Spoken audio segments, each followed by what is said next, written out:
Entre le 5 et le 6 avril, la ville de Kinshasa a été frappée par une catastrophe naturelle. Plusieurs communes ont subi des fortes inondations qui ont tout dévasté sur leur passage. De nombreuses habitations ont été emportées, les commerces ainsi que les écoles gravement inondées. Les habitants manifestent leur mécontentement, notamment en dénonçant la construction de l'église Shekinah, affirmant que cette construction a aggravé la situation des inondations. En outre, nombreux sont ceux qui déclarent n'avoir reçu aucune aide venant de politiciens. Les autorités provinciales se sont alors rendues sur place pour constater les dégâts. On vous laisse avec les témoignages des habitants de la commune de Tchango.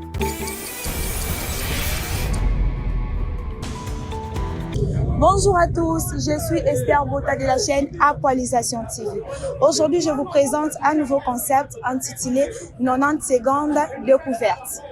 Ce nouveau concept mettra en lumière nos us et coutumes ainsi que les différents secteurs de notre pays, la République démocratique du Congo. Dans ce programme, aujourd'hui, nous allons rendre visite à nos frères et sœurs ainsi que nos parents qui ont été victimes de l'inondation. Merci de suivre nos émissions et restez connectés. Bonjour papa. Bonjour tanti. Papa, comment on a? Comment on a des ngwanga Plamedi? Papa Plamedi. Ah, toza commune. Ah, toi na commune Matete. Commune Matete, quartier. Quartier des bonhommes. Quartier des bonhommes. Tomoni awa ba mai tout ça na ebité. Moment oyo mbule zobeta inondation ezalaki. Ozalaki na ndaku so tozalaki libanda. Nazalaki na ndaku. Ozalaki na ndaku. Oui. OK. So ozalaki na ndaku. Situation tongo elekaki na ebiti na ndaku ozalaki ndenge nini? Est-ce que mai ekotelaki bino na ndaku? Est-ce que bopetaki biloko moko ya mutuya? Ou soit mutu moko na famille na bino opetaki mutu na famille? Merci tanti. Mbule bandai na 3h du matin. Na 3h du matin tango mbule bandi ko beta baba mbula donc toyeba teke événement ekoti na osali mabuye mbula na sima mbula ti mbula ekokata tomona mai ezokota mai yango ekotela wapi toyeba pete bon mapongi ya kikozwa biso na sima oni mapongi boye tomona ndaku penza etondi toakina koko na biso mukolo koko kundabwe na minute toke kotika epa tantini kuna na kisesu akuna kisesu donc tantini moi été to perdre biloko ba congélateur ba ventilateur biloko penza to perdre na petite sœur na minute en hôpital. OK, sikoyo na situation oyo na ebité bozui déjà esika ko fanda ou soit bozoluka moyen bokende place mususu est-ce que ndaku ebukanaki soit bozoluka boluka esika mususu ko fanda soit bozaka esika ndaku ebukanaki. Bon, merci tanti na minute ndaku ne to ebité po mais ko to biso kuna to pa na se mais ezali ebele to luka na ba congélateur batika biso te ba ko tia biso maboko po so batiki biso moi ezati. Dans situation actuelle vraiment ezama pasi ndako ezaya kobukana ma ezaya kokota esika kofanda ezate esika ovanda minute ezane mteto aka na babalabala donc na mwa prince okiana omwa bande kubazana bavandi to aka bileka kaka.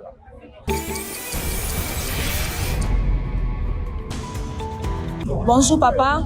Oui, mbote maman journaliste. Papa, comment on a nani? Comment on a monsieur Crispin Kobolongo, naza défenseur des droits de l'homme et agent humanitaire. OK papa, ndeto ye awa tokuti yoza awa tokuti pe bande kono so bazote libanda biso so toyebi situation ti koleka mboka ya mbula oyo kotisi ba inondation na ba famille. Situation o eloko nini oyo biso pe ba humanitaire tokoki ko sala pour que ba situation lisusu ba inondation o ekoma lisusu. Bon, merci madame, nalinga kina bandela muke. Nazali pe président ya Lingombo Mabengi Action contre les violations des droits des personnes vulnérables. ACVDP en sigle, où ils sont membres à Rondo, ils sont membres à Conafod, ils sont membres à Reprodev, ils sont membres à Corap. Balisanga nous surtout ana to bundaka pona makoki ya bato, pona makametali droit ya bato. Et lelo likambo ekomeli biso awa na Kinshasa, précisément awa tozali sikoyo na Maya Njili. Na commune bato ya commune Njili baza pe victime, limité baza victime et puis awa Matete baza pe victime. Andora awa baza pe na ba commune mususu ba Monga Fula Kisenso oyo pe baza victime ya mbula oyo ebetaki oyo lelo ekomisi biso na catastrophe naturelle. Alors biso en tant que Lingomba o etali makoki ya bato toyaka pona ko évaluer situation totala eloko nini gouvernement asali pona bato oyo. Bien sûr ezali kambo yaki brusquement otobenga catastrophe. Alors l'État na ndenge azali musala na ezalaka pona ko sunga bato selon ba plan de contingence humanitaire oyo ya salaka. Et effectivement to commis sur le terrain to constater ba besoin est belé, besoin humanitaire est belé, mais il y a eu quand même une avancée na part ya gouvernement le fait que a mega ko reloger bato azolai bango isika bako kofanda to kende susu kuna pe totala ndenge baza kuna ba condition bafandi mais gouvernement azana makambo ya kosala mingi mingi pe mingi pona kosunga bato yo moko zomona wa bato bazali banda bazola na likolo tuzo komi tuna bazolia ndenge nini sur place tomoni ba dispositif moko ezate que non biloko yelandi bango tikuna et communauté et puis pona koluka ko déloger bango place bazali tomoni on a noté. Alors biso en tant que ba humanitaire toye kotala eloko nini gouvernement pour l'instant national et provincial ya Kinshasa oyo basali et puis biso tokosala epe pression na ndenge ya malamu pona koluka ko trouver solution na bandeko na biso oyo bazui likama oyo tolingi ba droit na bango ya logement ezala respecté, ba droit na bango ya assistance humanitaire ezala respecté, ba droit na bango bana na yebi ke sikoto wana congé et résumé coïncider na congé mais ba musu baza wana ndenge balalaki libanda peut-être ben tempérie ça là que no baza malade. Est-ce que sur le plan sanitaire l'État a eu ba disposition pour na kosunga bango doté? Alors voilà mission na biso awa lelo en tant que société civile, en tant que ba ONG humanitaire, ba ONG à droits de l'homme toyaki awa pona ko évaluer situation o ezali awa lelo na njili awa place tofani na matete et puis limité. Ok papa, nayoki ndenge oti koloba olobi gouvernement zu batu mususu bati bango na esika mo quelque part bafandi parce que na monde bazu bi batu nyonso te. Moi quelques personnes de bazu bango bati bango esika ko fandi. Mais siko ndenge to sala boye mukonzi mboka pe aoki komona émission oyo akomona ngo. Donc soki bazui disposition moko pona kosunga batu o pe bazangi bisika ko fanda. Et que lelo bazongi batu nyonso tu bazongi na ordre bisika na bango na bandaku na bafandi bien. Est-ce que conseil ni oki ko pesa pe batu parce que to yebi ba inondation ezala rappel dit ya ba salité ba papier ba sachet ba milangi tout ça. Donc il faut environnement pe ezala propre pour que ba inondation za lisute. Conseil ni oki ko pesa biso population bona prochainement ba biloko boye ekoma lisusu. Bon prochainement eloko na ko senga liboso ezali application ya ba loi, application ya ba texte oyo eza ko exister en matière environnement, en matière ya cadastre, en matière ya affaires foncières, en matière ya construction. Parce que soko taliao ngana le kaka wa pe kala me bandako na moni wana ezaka te donc quelque part l'état na biso pas fautif na makambo ekomi passé atiki laisser aller sanctions ezalite impunité batu ya ba cadastre batu ya affaires foncières bazo ko distribuer mapango bazo pesa permis de construire bongo kaka bazo tala bango te et pourtant bazo construire na besika eza na danger ba bisika danger ezali ebele surtout que na onatra lelo un rail batungi kuna mukolo de rail mais osala ma rail to zongela ga likambo oyo ozo komona eza na bisika ebele oyo l'état esengeli acha ordre puis suivi ezala suivi mama na ngai suivi biso société civile to travailler selon planification to salaki et puis na mise en œuvre makambo to salaki na planification to salaka suivi nango peut-être après 3 mois to sotala ndenge neza OK quelque part wana côté wana l'état congolais asa défaillant azali défaillant totalement. Alors biso to lingi to sala ba plaidoyer to zongisa l'état na rail a appliquer makambo ndenge ba belge batika biso que place ya kotonga te pour kotonga te muta tongi ba sanctionner ye batie na boloko a Sibir okomona soki bakangi batu 5 6 7 pour na likamoko ba o batikali ba kosala société yango moni biso tokosala plaidoyer en rapport à makambo oyo tozomona awa. L'État congolais a ba disposition conformément na mibeko parce que mibeko ezali sur le plan national, mibeko ezali ebele, ba loi foncière ezali, ba loi ya ndenge na ndenge ezali. Sur le plan international, mboka na biso endimaki ko ratifier mibeko oyo ezotala makambo oyo ya ba catastrophe humanitaire, ya droits humains, ya droit humanitaire, mais sur le terrain application non est difficile.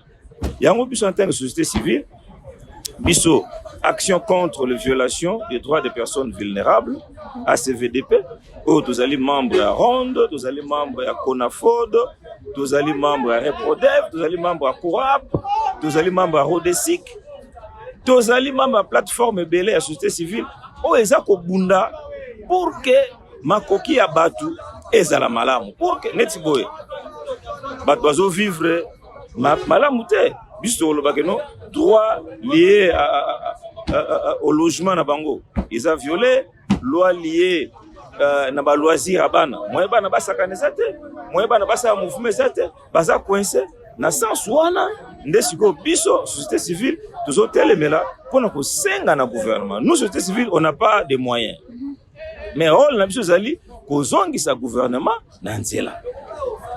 Donc tozosala pe plaidoyer au même moment ezala bat oyo ba caser bango provisoirement na ba site o bazo bénéficier moi quelque chose ezala continuel ba oyo pe bazali awa bazape batu balukela bango pe solution ndenge bazweli bandeko okona bako caser bango na ba place bon basali ba tente ba tie bango provisoirement et puis bazoya otikelaka bango biloko akolia côté la santé na bango etc. Voilà eloko na kolo ba madame.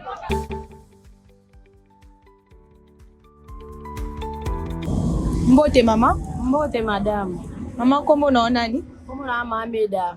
Ok, biso toza ba ta chaîne Actualisation TV. Alors, tomoni ba mai, tomoni depo tonzi mai. Tolingaka toyeba mbule banda kozalaki sur place awa ou so tozalaki na ndako pana. Mbule bandaki. Mbule kutu te po mbule betaki na butu. Ozoyo. Mai pe eye kokoma wa ba 16h. 16h wana tomoni mai bandaki na no boy. Biso kutu tolongwe awa toki etala to bana s'attendre teke mai ekokoma ti awa. Tomoni siko pression ya mai ezoya. Nde na lobi te comme ça tolongola biloko to banga na parti moko. Tolongoli ba chauffandise pour na zapena restaurant. Tolongoli ba chauffandise ba thermos ya fufu toche na kati. Na minute ya kotanga mai ekomi koya siko.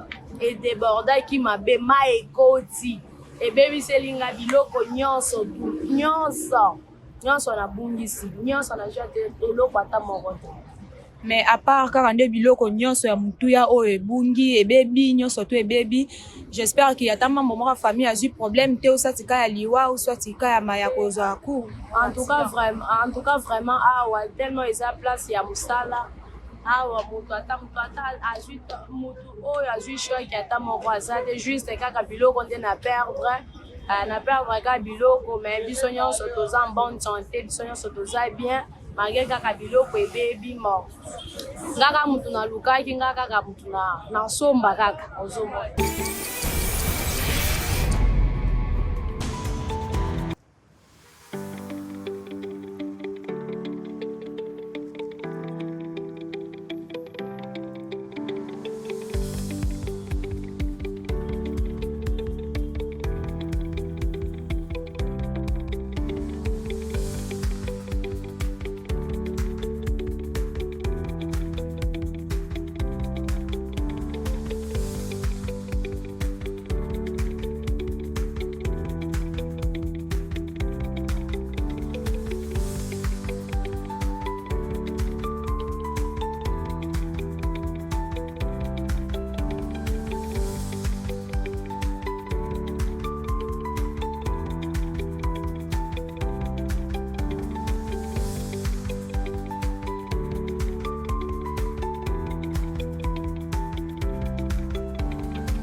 sais que nous avons aussi beaucoup de membres et de familles qui sont à côté de l'église ici. On va aussi leur rendre visite et aider aussi autant que possible. Parce que c'était quand même dur, c'était très dur. Je vous remercie beaucoup pour la visite.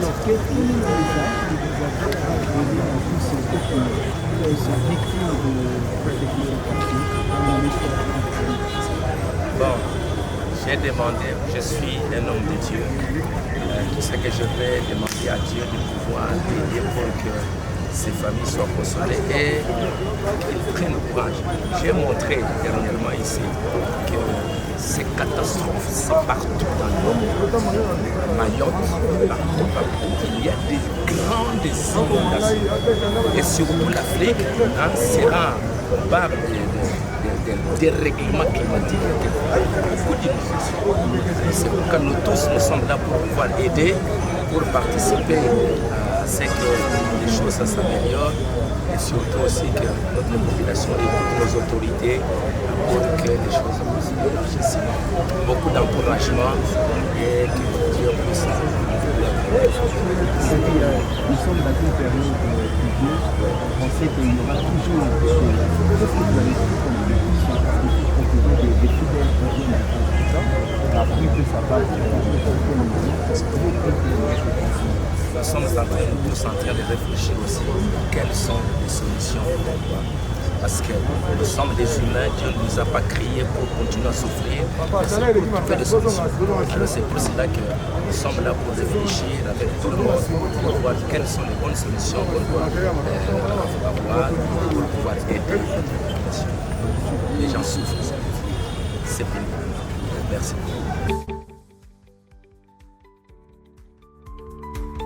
J'ai noté de prime abord que nous sommes l'Assemblée provinciale de Kinshasa, une institution qui se veut une institution de proximité avec la population.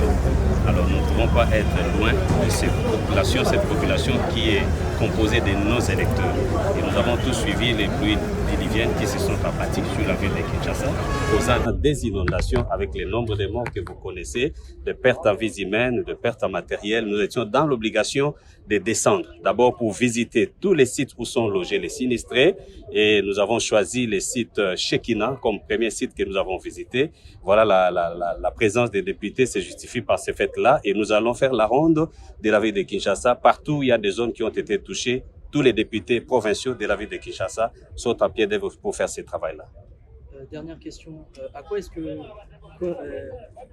qu'est-ce que vous estimez comme étant la cause de ces inondations à Kinshasa, notamment celle-ci, qu'est-ce qui l'aurait causé et quel est le plan d'action à partir de là, après le désastre? Bon, il faut noter d'abord qu'il y a des catastrophes naturelles qui sont imprévisibles. Lorsqu'il y a catastrophe naturelle, on ne peut pas prévoir cela. Mais nous pensons que l'exécutif provincial est en train de travailler et nous sommes aussi appuyés par le gouvernement au niveau central. Vous avez vu, le gouverneur est passé. Il y a des ministres qui sont passés également parce qu'on doit protéger la population. Je crois qu'il y a un plan qui est en train d'être dressé au niveau provincial et au niveau central. Ce n'est pas le moment pour que nous puissions dévoiler cela. Donc vous n'avez pas d'explication qui expliquerait donc cette inondation-là soudaine et assez spectaculaire? Bon, à ce niveau où nous sommes ici, premièrement, il faut noter qu'il s'agit de catastrophes naturelles.